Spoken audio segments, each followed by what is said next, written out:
하나님께서 우리 교회 위에 살아계신 말씀을 주셨습니다. 말씀은 히브리서 13장 17절 한 절입니다. 여러분과 함께 한번 더 읽겠습니다. 시작. 너희를 인도하는 자들에게 순종하고 복종하라. 그들은 너희 영혼을 위하여 경성하기를 자신들이 청산할 자 같이 하느니라. 그들로 하여금 즐거움으로 이것을 하게 하고 근심으로 하게 하지 말라. 그렇지 않으면 너희에게 유익이 없느니라. 아멘. 자, 오늘은 교회의 지도자들 말씀이 별로 까다롭지 않고 그냥 편안하게 여러분 오늘은 말씀을 들으시면 되겠습니다. 그리고 가급적 설교를 좀 짧게 하려고 합니다. 이 사람들이 살아가는 사회는 복잡하죠. 자기 주장들이 있고, 그래서 누구나 내 주장을 수용하면은 기쁨이 있잖아요. 그럴 때 갈등들이 생기잖아요. 그런데 그 갈등들을 조정할 누군가는 필요합니다. 갈등이 계속 충돌하게 되면은 아주 큰 싸움이 되거든요. 그래서 중간에서 조정할 사람이 필요한데, 그 조정자를 우리는 중재자라고 얘기를 하기도 합니다. 이제 하나님과의 우리의 사이에도 갈등이 있었잖아요. 그리고 그 갈등을 중재하러 오신 분이 예수 그리스도시고, 이 사회에도 그렇습니다. 그래서 대표를 뽑고 이런 거잖아요. 예전에는 민주주의, 풀뿌리 민주주의 없을 때는 위에서 다 관료들을 이렇게 지명해서 세웠잖아요. 지금은 전부 다 국민들 다 세우죠. 교회도 마찬가지입니다. 교회는 여러분 어떻게 생각하십니까? 교회는 민주주의적으로 절차 모든 것이 진행됩니까? 안 그러면은 군주주의가 맞습니까? 여러분 각자 생각이 있을 거예요. 근데 교회도 어떤 민주주의적인 어떤 체계를 가지고 진행이 됩니다. 사람들의 어떤 행동을 결정할 때 거의 그렇잖아요. 그런데 실제 교회는 군주주의 제도가 맞습니다. 하나님을 위주로 그 하나님의 말씀하심에 성도들은 순종하면 되는 것이에요. 근데 이제 죄를 지음으로 인해 가지고 우리가 하나님처럼 되고 싶어 가지고 그 싸움들이 생기라는 거예요. 사사기가 그걸 얘기하잖아요. 사사기가 전부 하나님 되고 싶은 그런 것이죠. 근데 오늘 교회에도 각자 직분이 맡겨지고 그 직분을 위하여 사회에서 행하는 그런 방법으로들 직분자를 세우는데, 교회 직분이 어디로부터 출발되어지는가를 보게 되면은 초대교회로부터 출발되어집니다. 여러분이 복음서를 이해한다 하게 되면은 어떻게 제자들이 세워지는지, 이들이 이제 교회 리더들이에요. 지도자라고 얘기를 합니다. 그 사람들이 어떻게 세워지는지, 그리고 그 사람들을 도와서 또 어떤 사람들이 세워지는지, 그걸 성경적으로 이제 보셔야 된다라고 하는 것이죠. 근데 갈라디아서를 보게 되면은 이게 정확하게 등장을 합니다. 갈라디아서 1장 1절을 보게 되면은 사도 바울의 고백이지요. 사람들에게서 난 것도 아니요, 사람으로 말미암은 것도 아니요, 오직 예수 그리스도, 그를 죽으신 자 가운데서 살리신 하나님 아버지로 말미암아 사도된 바울은, 사도가 이렇게 세워집니다.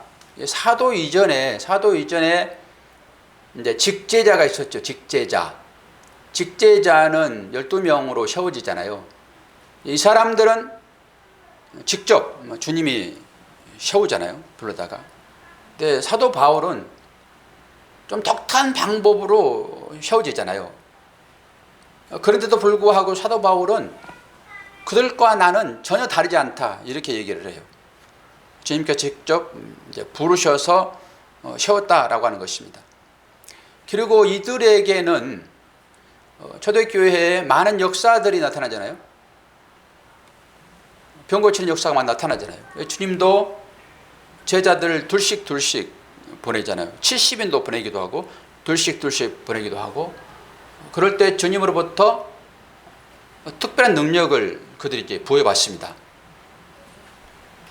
그리고 병을 고치는 이제 역사도 나타나게 되고, 귀신을 쫓는 그런 역사도 경험하게 되고.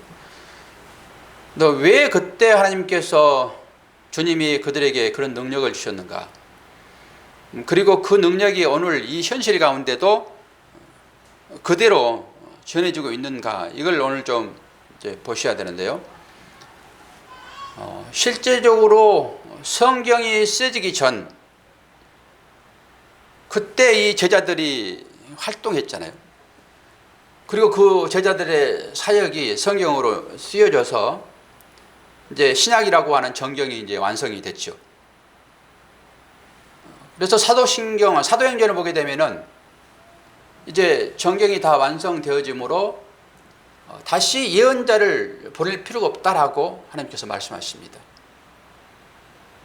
그러니까 지금도 어떤 사람들이 막 예언을 하고 그때 제자들에게 주었던 그 능력이 막 나타나고 이럴 때 우리는 좀 색안경을 쓰고 볼 일은 있어요.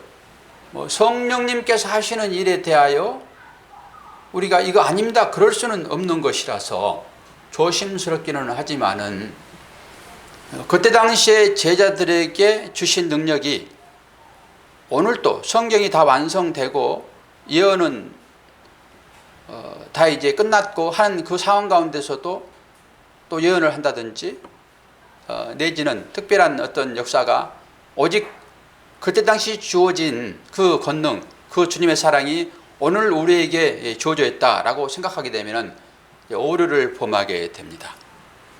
그 큰 오류가 일반 목회자들 중에서도 있을 수 있고, 특히 이 가톨릭 교황들에 대한 생각입니다. 사도 베드로의 그 직제자로 세워졌다라고 하고, 그때 당시에 제자들이 선포했던 그 복음, 그것을 그대로, 이것은 문제가 있을 수 있다는 시각에서 여러분을 보셔야 됩니다. 그리고 하나님께서 우리들에게도 그 연장선상에서 교회에 각 지도자를 세우잖아요. 성경에 보게 되면은 지도자라고 하면은 감독과 집사들입니다. 감독과 집사. 이제 그 감독 안에 이제 목사가 포함되어 있고, 이제 그 목사를 도와서 함께 협력해야 할 장로를 세웁니다. 그리고 그 사역을 감당하는데 이제 돕는 사람들로 이제 집사를 세웁니다. 그러니까 이 감독자들을 세웠다라고 하는 것은 하나님께서 교회 질서를 위하여 세워준 것입니다. 그리고 특별하게 그들에게도 은사를 허락하십니다. 은사를 우리는 카리스마라고 하잖아요. 카리스마. 그리고 하나님 주신 그 은혜를 카리스라고 얘기하잖아요. 그러니까 어떤 행동으로 나타날 때 그것을 카리스마라고 그러고, 그것을 우리가 사용할 때는 저 사람이 카리스마가 있어. 그럴 때 세상적인 것에도 이걸 붙이잖아요. 어떤 파워풀한 어떤 능력이 나타날 때. 그러니까 우리가 하나님께서 주시는 그 능력이 그 당시에는 어떤 병 고침으로 나오기도 하고, 또 엘리사나 엘리야에게 줬던 그 능력. 아침에도 그 엘리사 대머리에 대한 얘기를 우리가 했는데, 오늘 수냄 여인의 그 고백이 참 은혜스럽잖아요. 수냄 여인의 고백이. 거기에 복음이 아주 그대로 또 녹아있는 것을 다시 한번 보았습니다. 성경을 우리가 어떤 시각으로 보느냐에 따라서 달라지잖아요.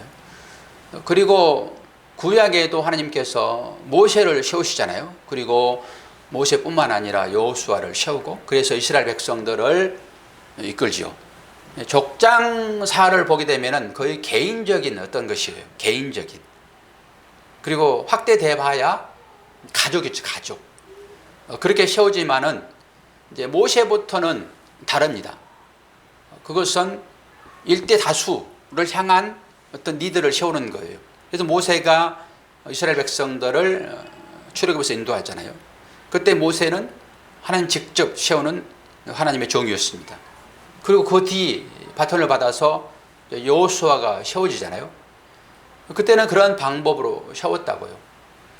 그리고 우리가 실제적으로 교회 제도라는 것은 하나님께서 세웠다고 하기보다는 우리 인간들이 그 하나님의 은혜 가운데 하나의 모임을 해서 결정된 게 초대 교회입니다. 뭐 이렇게 세우라 이렇게 세우다 하지는 않았단 말이죠. 그리고 이제 그러한 방법을 하면서 사회에서도 감독을 세우고 리더를 세우고 하는 것은 어떤 조정을 하기 위한 것이죠.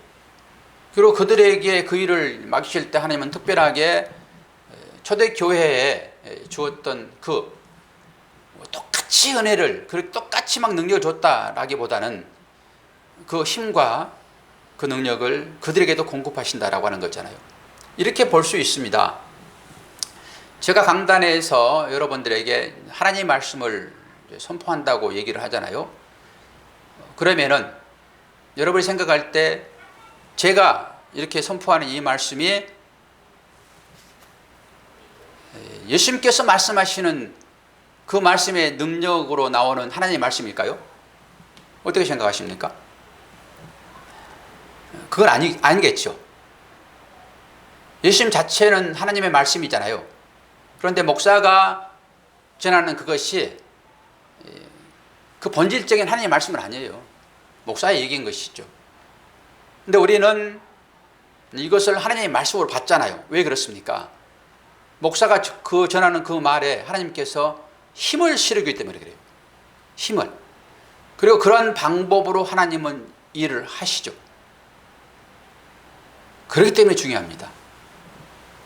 잘못하게 되면 목사의 모든 말은 하나님의 말씀이므로 나는 그 말에 순종해야지. 이렇게 가게 되면은 여러분들의 인격 자체가 상당히 혼돈스럽게 될 수밖에 없습니다. 하나님의 말씀이라고 인정을 할 때는 여러분 순종이 나옵니다. 하나님의 말씀 앞에 순종 안 할 자가 어디 있겠습니까? 그런데 이게 목사가 전해지는 이 말씀이 하나님의 말씀이라고는 하긴 하지만은 하나님께서 그 가운데 하나님의 힘, 이거는 디나미스라고 하는 파워풀한 어떤 것입니다. 그런데 이것이 100% 온전한 하나님의 말씀은 아니다라고 하는 측면에서 볼 수 있어야 됩니다. 하나님의 말씀이 딱 여러분이 떨어지게 되면 거기는 100% 순종하게 해야 되죠. 그런데 목사가 전하는 말은 그런 식의 하나님의 말씀은 아닙니다. 그럼에도 불구하고 교회에서 여러분의 예배를 통해 가지고 이렇게 하나님의 말씀을 받는다라고 하는 측면에서는 여러분이 이 말씀에 순종을 하셔야 돼요. 그런 측면에서는 그렇게 하기 위하여 하나님께서 교회에 오늘 지도자를 세우는 거예요. 그리고 이 지도자는 어떤 마음을 가져야 됩니까? 그들에게 주어지는 그 책무는 청지기적인 거예요. 청지기적인 것. 청지기는 어떤 것이죠? 주인이 따로 있고 그 주인의 어떤 부름을 받아서 사역을 감당하는, 우리로 말하면 집사죠, 집사. 이게 집사잖아요. 집사가 주인은 아니죠. 그럼에도 불구하고 그 주인의 모든 일을 도맡아서 행함으로 그 행함이 곧 주인의 일이 되는 거라서 거기에 따르는 것입니다. 집사 자체가 무슨 능력이 있고 그런 건 아니잖아요. 그래서 이 감독을 세울 때는 이렇게 세우라고 얘기를 합니다. 여러분이 디모데후서, 전후서를 다 보고 뭐 디도서 이런 서신서를 보게 되면은 사도 바울이 어떻게 사람을 세워야 될지를 거기에 분명하게 다 명기해 놓았습니다. 그 측면에서 여러분들이 교회 지도자를 보시면 됩니다. 이 지도자는 이런 성품을 이제 가지고 있어야 된다라고 하는 것이죠. 디도서 1장 7절에 보게 되면은 여기에 감독이 나오잖아요. 감독. 감독과 집사. 이걸 성경에서는 이제 리더라고 봅니다.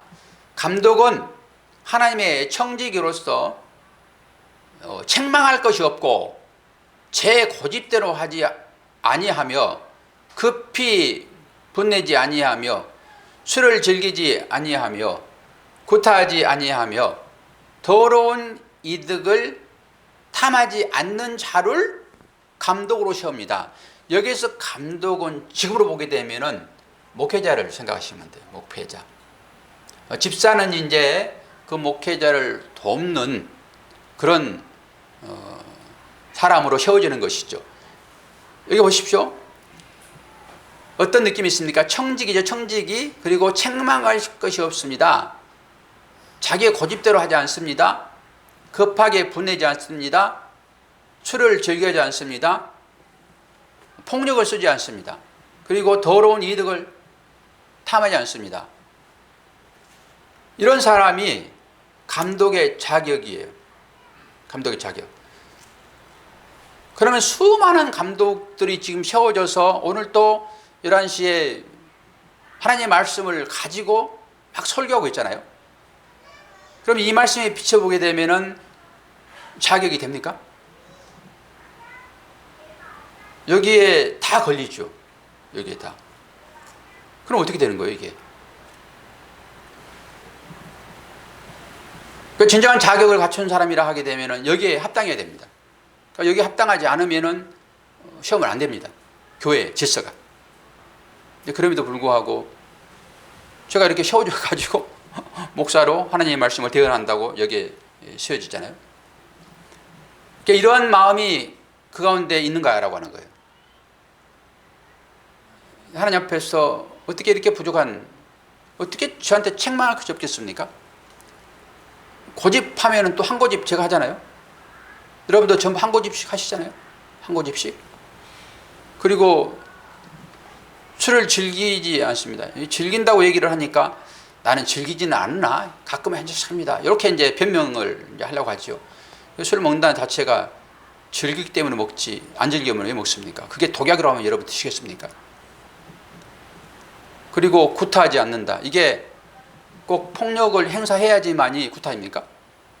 사람은 어떻게 여러분이 힘들게 하죠? 감정적이나 말 이런 거잖아요. 그런데도 불구하고 저는 여기에 전부 해당돼요. 전부.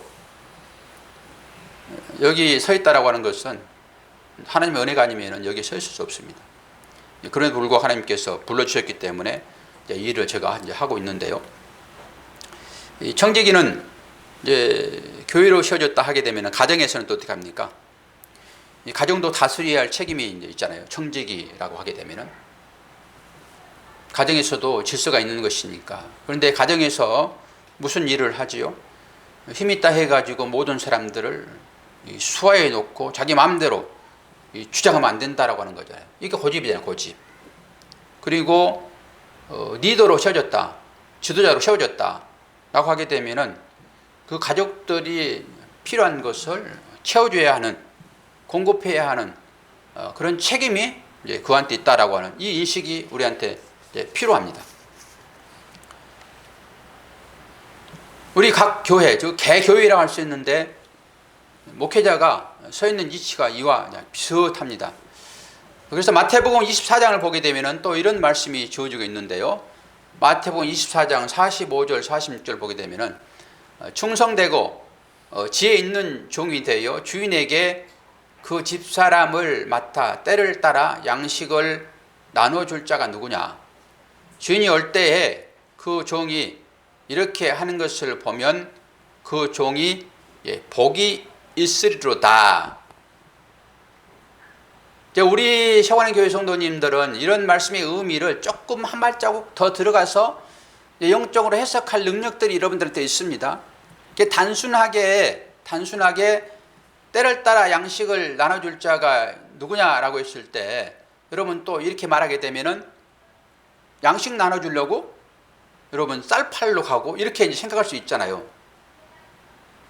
그렇게 이제 행동을 하게 되면은 주인이 왔을 때 그 행하는 것을 보고 네 복받은 자로구나라고 복을 줄 것이다 이렇게 가잖아요. 근데 이 정도는 제가 다시 설명 안 해도 이제 아시겠죠. 이게 무슨 말씀하고 있는지. 성경이 이런 것입니다. 아침에 또 오셔서 은혜 받았잖아요. 은혜 받으셨습니까? 수냄 여인이 사역을 하는데 이게 순회 순방 사역이에요. 수냄 여인이 아니라 이제 그 엘리사가. 그런데 왔다 갔다 할 때마다 교육할 때가 마땅치 않으니까 수냄 여인이 우리 집에 방도 여유 있고 그러니까 만들어서 그 엘리사를 이제 공개합시다. 그래가지고 이제 엘리사가 그 가운데 가서 보니까 너무 감사하거든요. 당신이 필요한 게 뭐 있습니까? 수냄 여인 불러가지고 필요한 게 뭐 있습니까? 내가 왕과 친하고 내가 관료들과 되게 친분이 있는 사람입니다. 이것은 내 부탁하게 되면 내가 한 자리 마련하겠습니다. 이렇게 얘기하잖아요. 그런데 옳습니다. 내가 이때를 기다렸습니다. 한 자리 해주세요. 라고 말할 것 같은데 수냄 여인은 나 모든 거 다 했습니다. 그리고 나는 그런 데 가고 싶지 않고 내 백성과 함께 하고 있습니다. 내 백성과 함께 하기를 원합니다. 그리고 가버립니다 그냥. 그런데 그 종 게하시가 이걸 본 거예요. 우리 선생님이 저 여인을 위하여 뭔가를 좀 해주고 싶은데 뭔가 없나 하고 찾아봤더니 수냄 여인에게 없는 게 하나 있었어요. 뭐가 없었어요? 자녀가 없었습니다. 자녀가. 그래서 다시 불러가지고 내가 너에게 자녀를 하나님께 구해서 있도록 할게. 그리고 내년 이맘때쯤 너에게 아들이 있으리라. 딱 그래요. 그때 아브라함에게 사라에게 찾아온 우리 아이한테 물어보니까 바로 사라 나오더라고요. 여러분 사라 나와야 됩니다. 뭐가 연결됩니까? 그러면 바로 사라네요. 우리 교회학교 친구들의 실력입니다. 그게. 사라한테 하나님 그러셨잖아요. 그러니까 사라가 뭐라고 그래요? 아이고 내 남편도 막대기고 나도 경수가 끊어졌는데 어떻게 됩니까? 말도 안 됩니다. 그러니까 내 말만 들어. 딱 그래요. 수냄 여인도. 그래가지고 아이를 줬는데 금지 오격 그러잖아요. 근데 아이가 죽어버립니다. 그건 아브라함에게 이삭을 바치라는 거 똑같아요. 그래가지고 급히 그 자녀를 말에 태워가지고 멀리 떠나갔으니까 엘리사를 찾습니다.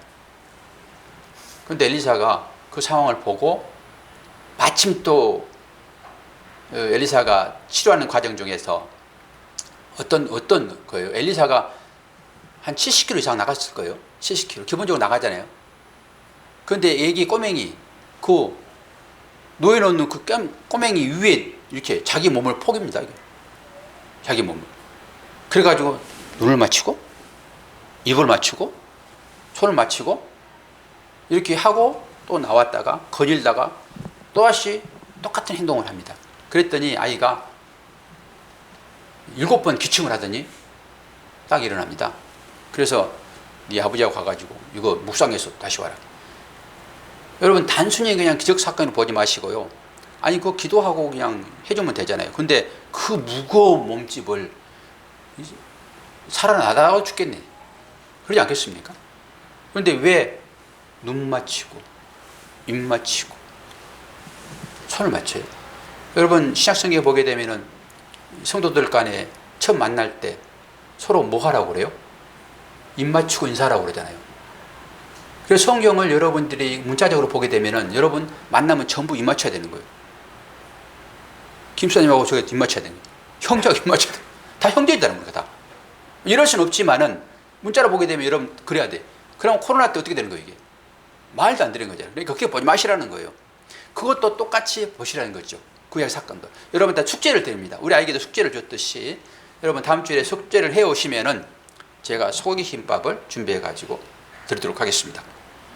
소고기 김밥 눈 맞추고 입 맞추고 왜 굳이 거기 넣어가지고 그렇게 아이를 압사시키는 상황으로 가서 그 얘기를 하고 있는지 성경이 그렇게 보셔야 된다고 하는 거예요. 그러니까 오늘도 이 지도자를 세워놓고 하나님께서 이 얘기를 하고 있는 것이 어떤 의미가 있는지 히브리서는 저는 사도 바울이 보낸 서신이라고 보는 거니까 이 사도가 왜 이렇게 얘기를 하고 있는지를 볼 수 있어야 된다라고 하는 것이죠. 자, 사람을 세울 때는 이렇게 세웁니다. 사도행전 6장 3절 형제들아 너희 가운데 성령과 지혜가 충만하여 칭찬받는 사람 7을 택하라. 우리가 이 일을 그들에게 맡기겠다. 여기에 이제 집사 7명을 세우는 장면입니다. 사도들이 하는 일들이 이 말씀을 전하고 기도하는 일을 해야 되는데, 이게 그 당시에 되게 어려운 상황들이, 그러니까 부자들 있는 사람들이 가지고 오게 되면은 그 사도들 발 앞에 뒀잖아요. 그러면 그것을 이제 나눠주는 그 역할을 했단 말이죠. 그런데 그 역할을 하다 보니까 분란들도 생기는 거예요. 이게 히브리인 과부들과 또 헬라 과부들이 서로 이제 와가지고, 왜 우리는 더 적게 주고 저들은 많이 줘요? 여러분도 그러시잖아요. 왜 나만 더 사랑해요? 나만 더 사랑한다는 말은 안 하겠죠. 왜 저만 사랑하고 나는 덜 사랑하세요? 목사한테도 그럴 수 있고, 여러분 하나님한테 그럴 수도 있잖아요.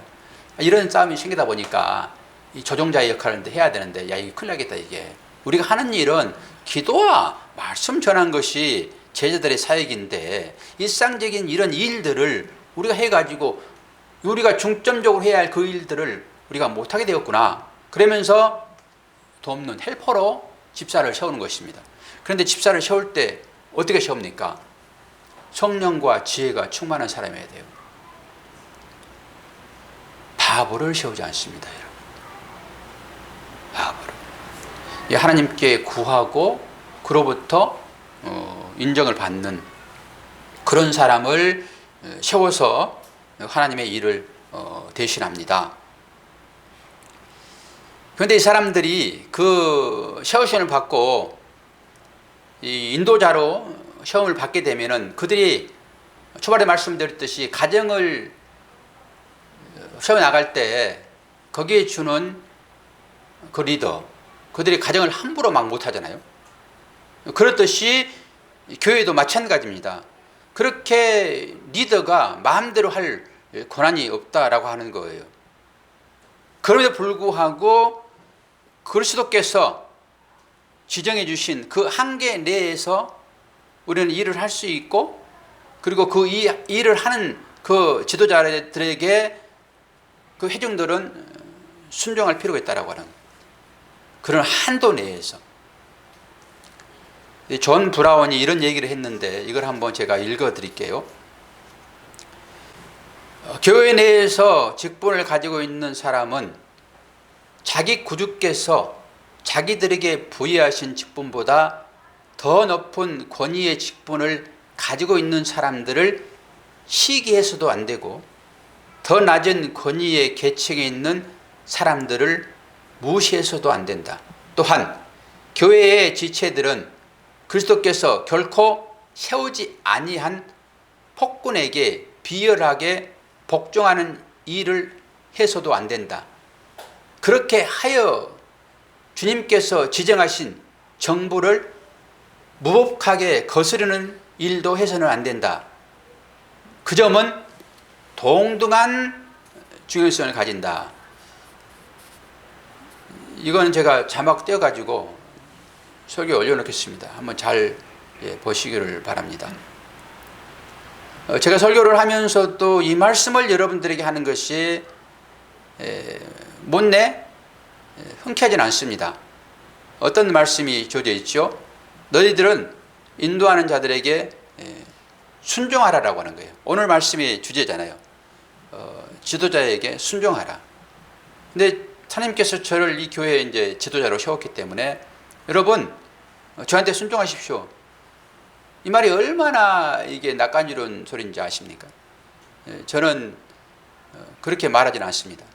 근데 그럼에도 불구하고 오늘 우리가 히브리서를 통하여서 마지막 그들에게 주어진 말씀이 이거니까, 이 말씀의 의미가 어떤 것인지는 알고 넘어가야 되지 않습니까? 또 우리가 순종한다라고 했을 때 그것은 그가 진실로 하나님의 말씀을 제대로 전하는 자인가라고 하는 명함만 가지고 있는 자는 아닌가, 그걸 보시고 여러분들이 결정하셔야 돼요. 그 명함만 가지고 있는 사람들이 얼마나 많이 있습니까? 목사라고 하는 명함만. 그리고 그 자리를 찬탈하고 옷만 성복으로 딱 갈아입고 오늘 말씀이 주어져 있으니까 당신들 이 목사에게 이 지도자들에게 복종하시오. 그러면 여러분이 거기에 복종하면 안 됩니다.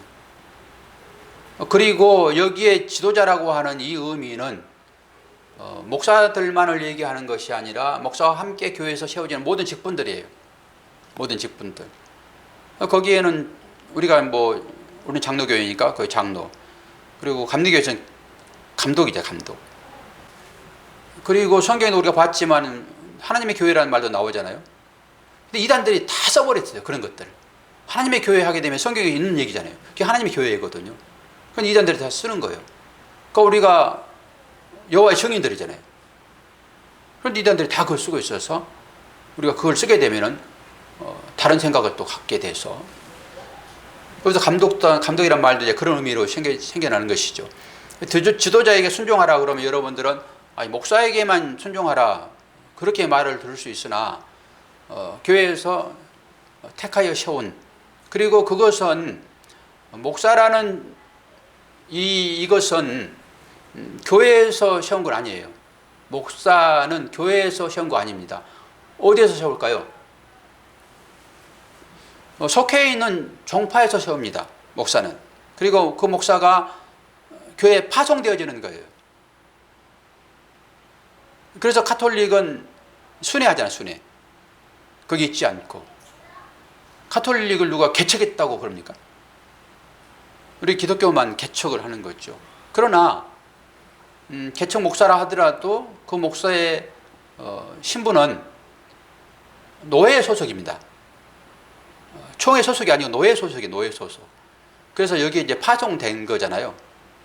그래서 재심을 물을 때도 여러분들이 시찰장이 오든지 해가지고 이제 묻는 거잖아요.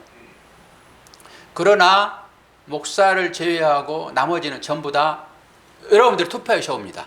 여러분들이 투표하여 세운 거예요. 초대교회 집사를 세우듯이. 어떤 사람을 세웠죠? 지혜와 성령이 충만한 사람이에요. 그러니까 여기에 해당됐다라고 여러분들이 인정하는 거죠. 근데 앞에 봤을 때 지금 자격이 됩니까? 디도서를 보니까 안 됐죠. 그럼에도 불구하고 그래도 차선책으로 교회에는 일꾼을 세워서 일을 해야 되잖아요. 그게 조종자 일인 것이니까. 그래서 여러분들이 투표하여 세워지는 거예요. 그래서 과반수 이상의 투표로 신임을 받고 세워진 거잖아요. 그리고 거기에 세워진 분들은 이제 세운 사람들이 나는 당신의 리더십에 나는 따르겠습니다, 이런 거잖아요. 당신의 리더십에 나 따르겠습니다. 목사를 비롯하여 우리가 추천하여 세운 여러분들의 리더십에 따르겠습니다, 이것입니다. 그런데 막 세워놓고 또 흔들어 버리는 사람도 있어요. 나무 꼭대기에 올라가라 해놓고 막 밑에 흔들어 버리는 거예요. 이건 또 뭐예요? 여러분들이 생각하는 교회 이 지도자들이라고 하는 것은 목사를 비롯하여 여러분 모두를, 직분자들, 그리고 장로나 안수집사나 권사나 이런 분들은 여러분 선택해서 세우잖아요. 투표해서 추천해 세우잖아요. 그런데 이제 일반 서리집사나 내지는 교사나 내지는 신방하는 이런 사람들은 전부 다 전체적인 교회의 어떤 세워짐을 위하여 서브로 이렇게 돕는 자로 이렇게 또 세워지는 거거든요. 그런 측면에서 우리들에게는 하나님의 말씀을 받아서 교회를 세우는 자로 이렇게 세워진 사람들이기 때문에 그 사람들의 말에는 하나님께서 권위를 주십니다. 권위를. 그래서 그 권위를 가지고 여러분들이 그 일을 감당하셔야 돼요. 이제 그러면서 사회의 어떤 질서는 대통령을 세우고 국무총리를 세우고 그리고 이제 각 장관들을 세우잖아요. 이것은 임명직입니다. 그래서 거기에 어떤 질서가 이제 있는 것이죠. 대통령이 하는 그 어떤 말을 받아서 밑에 이제 장관들은 수행하는 자로 돕는 역할로 주어지는 거잖아요. 교회인데도 똑같습니다. 그런 부분입니다. 근데 마음에 안 든다고 막 독자적으로 막 행동을 하게 되면은 이제 문제가 발생되는 거죠. 그럴 때 거기에 대하여 방향을 다시 잡아주고 하는 것이 수장의 역할인 것이잖아요. 나도 시험 받았어. 나도 너만큼 할 수 있거든.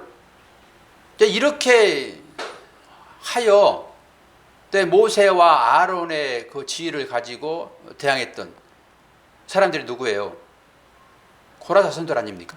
그 레인들입니다. 하나님의 제사를 섬겼던 사람들이란 말이에요.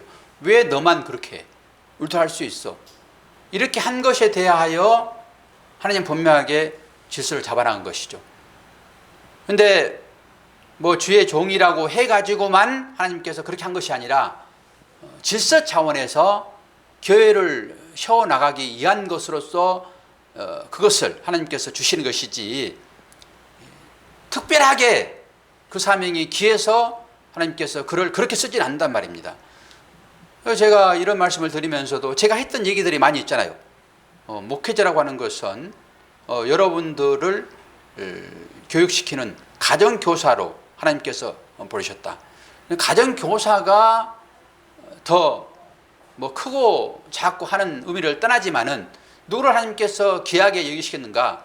그러면 당연히 가정교사가 아니라 자녀들. 그런 측면에서 목사를 세웠어요. 그렇게 아시면 됩니다. 그럼에도 불구하고 이 질서를 세우는 것은 혼돈을 방지하기 위한 거예요. 여러분이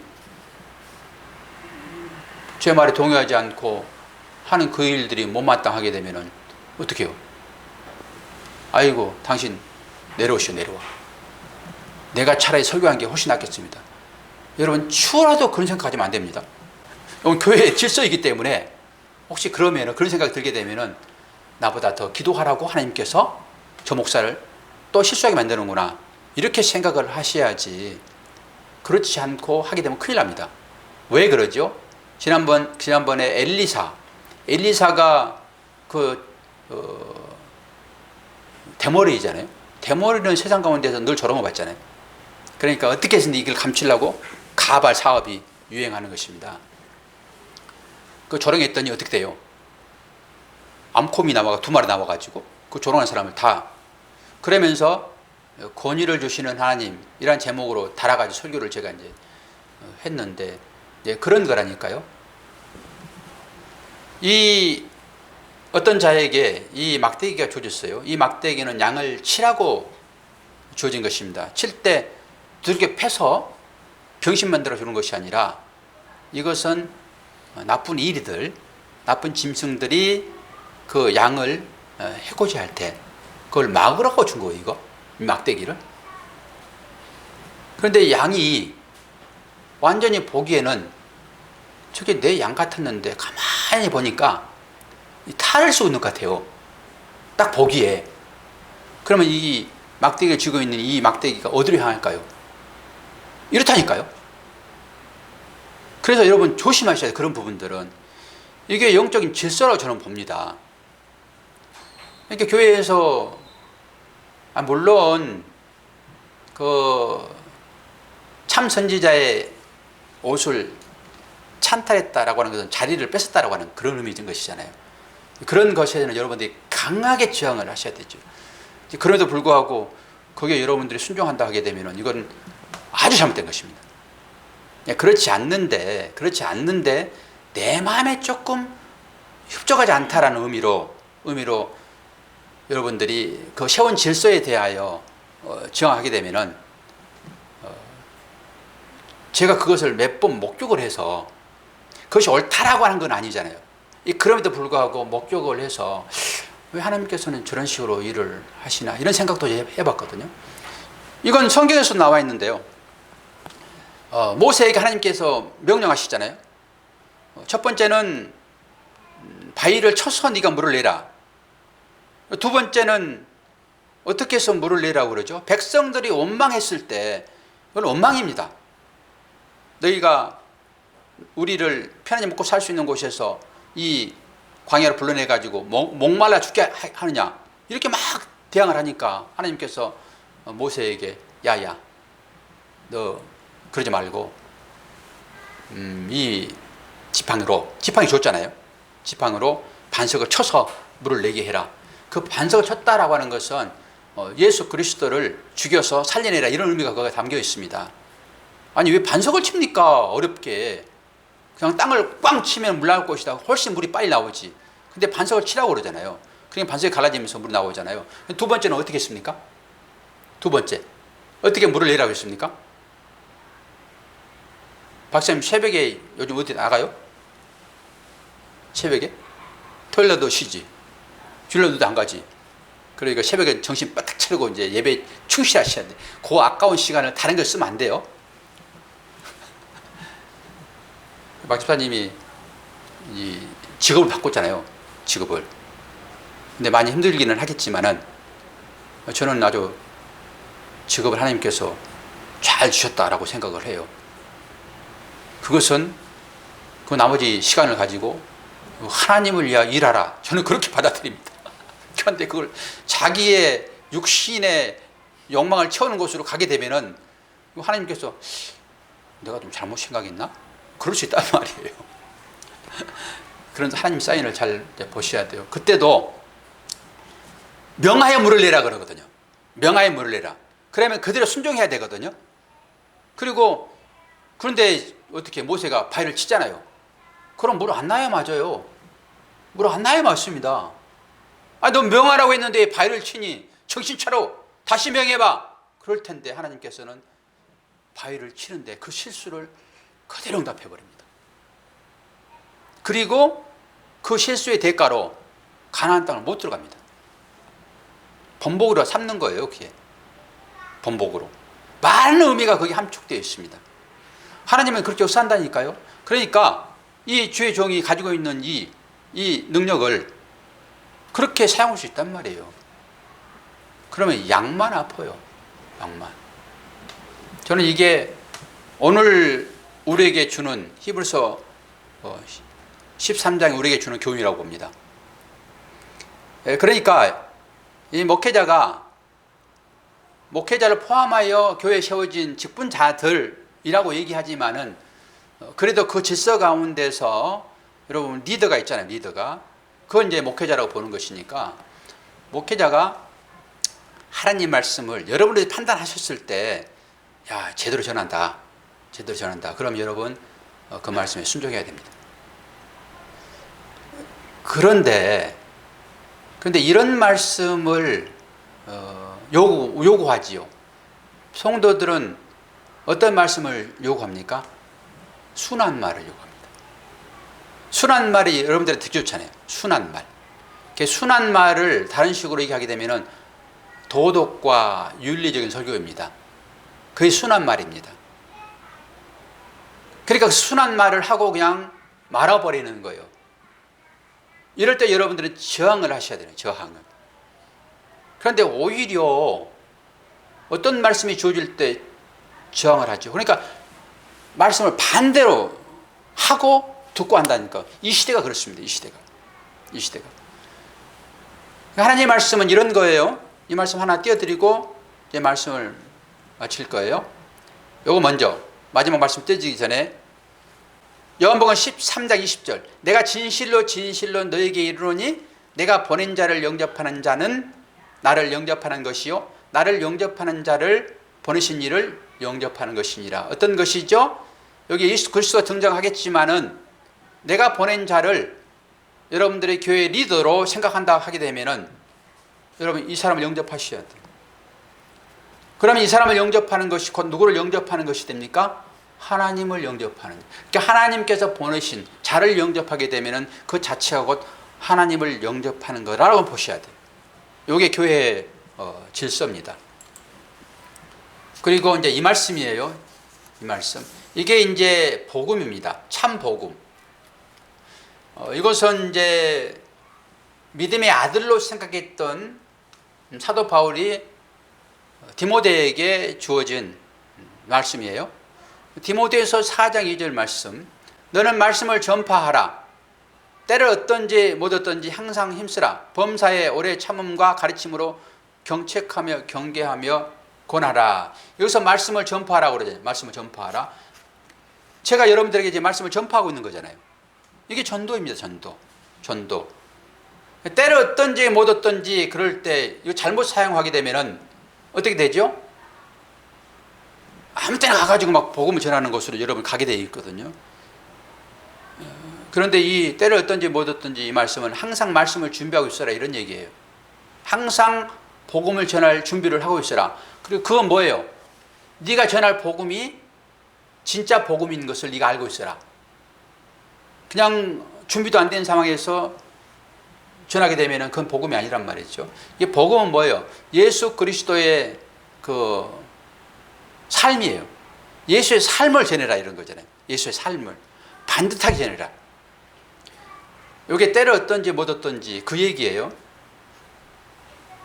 복음을 전파하는데 어떤 식으로 전파합니까?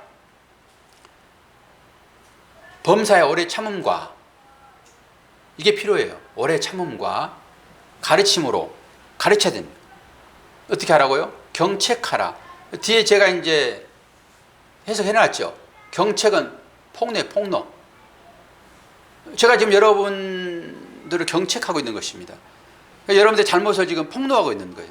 그 말씀을 듣게 되면 여러분 가운데서 여러분이 저 목사님 왜 내 마음을 저렇게 슬슬 긁지? 내 잘못을 저렇게 어떻게 꿰뚫고 있지? 말씀은 그 작용을 한다는 거예요. 그 작용을. 그리고 여기서 경계하라 이 말은 꾸짖으라 이런 거예요. 꾸짖으라. 이것은 책망하라 이런 말도 있어요. 책망하라. 그리고 권하라 이것도 훈계하라 이런. 그러니까 이 설교 강단에서 여러분들에게 선포되어지는 말씀이 부드러운 소리로 들리면 안 됩니다. 부드러운 소리로. 그러면 그것이 이 가짜 선지자이고 말 도둑입니다. 말 장사하는 것입니다. 그럼에도 불구하고 폭로당하고 꾸짖음 당하고 훈계를 들을 때 이거 기분 좋은 사람은 거의 없습니다. 그런데 이것이 진리다라고 생각이 되어지게 되면은 당시에는 이것이 상당히 괴롭지만은 이것이 나를 살리는 것이다 라고 생각되어지게 되면은 또 들으러 옵니다. 그게 마리아입니다. 마리아. 예배는 그런 거예요. 그래서 잘못되어진 것들을 자꾸 가지를 쳐주는 것. 포도 여기 가지를 들어 올린다라고 했을 때 그 말은 가지를 쳐낸다라고 하는 거였습니다. 이 잡가지를 쳐내는 거예요.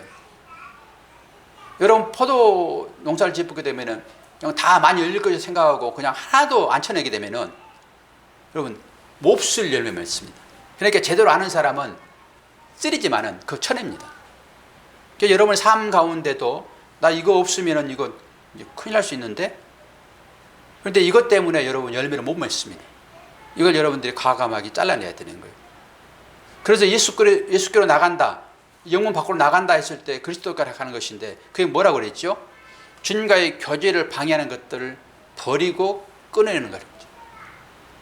여러분들이 뭘 지금 잘 붙들고 있는지, 여러분들이 붙들고 있어가지고 가정 가운데 평화가 생겨나고 이웃이 즐거움이 있고 화평이 일어나게 되면 그건 꼭 붙들어야 돼요.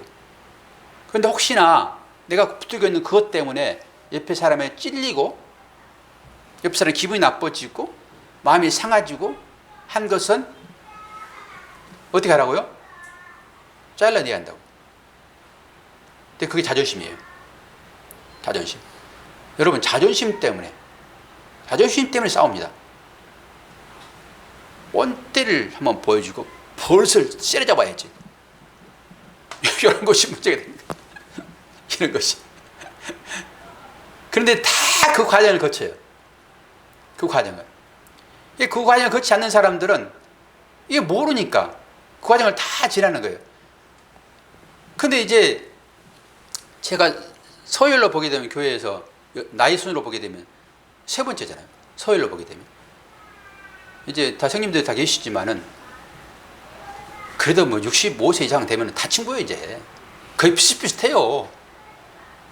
뭐 아무리 좋은 것이 있어도 그게 별로 좋지도 않고 무덤덤해지잖아요. 그러면서 이제 인생을 아는 거예요. 그 옛날에는 바로 잡아야지, 바로 잡아야지. 그렇게 잔소리 많이 했는데 지금은 하나의 과정이 있지. 하나의 과정이 있지. 이골사님 그러죠? 다 과정이죠. 자녀들 보게 되면은 다 그렇다니까요. 놔두면 되는 거예요. 다 제자리를 찾아옵니다. 그럼 우리가 어떻게 해야 돼요? 우리는 어떻게 해야 돼요? 기도해야 돼. 눈물로 기도해야 돼. 눈물로 씨를 뿌리는 자는 어떻게 해요? 기쁨으로 가득 안고 옵니다. 그래야지. 말씀은 그런 거라고 여러분 보시면 돼요. 이게 교회의 질서이고 오늘 히브리서 15장 17절의 말씀. 너희는 교회에 뭐라고요? 리더에게 복종하라고 그랬어요. 복종하라고 그랬어요? 순종하라고 그랬어요? 복종하라. 저는 이 말씀 좀 빼고 싶어요. 제가 이치에 있다 보니까. 그리고 그렇게 하지 않으면은 마지막에 뭐라고 그래요? 너희에게 유익이 없대, 유익이. 여러분 하나님 말씀에 순종하세요. 제 말에 순종하는 것이 아니라 하나님 말씀이 진리다라고 생각되어지게 되게 되면은 여러분 그 권위 앞에 여러분 복종하시기를 바랍니다. 그런 자만이 평강을 누릴 수 있고 하나님으로부터 유익된 그런 삶을 살게 될 것입니다. 기도하겠습니다. 사랑과 은혜가 풍성하신 아버지 하나님, 우리 삶 가운데 얼마나 다양한 일들이 벌어지고 있습니까?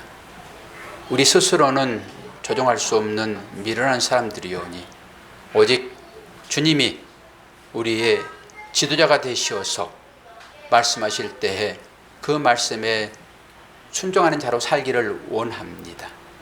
택한 자는 결코 떠나지 아니하고 버리지 아니하신다고 하신 하나님께서 우리의 삶을 돌보시고 인도하실 것을 믿습니다.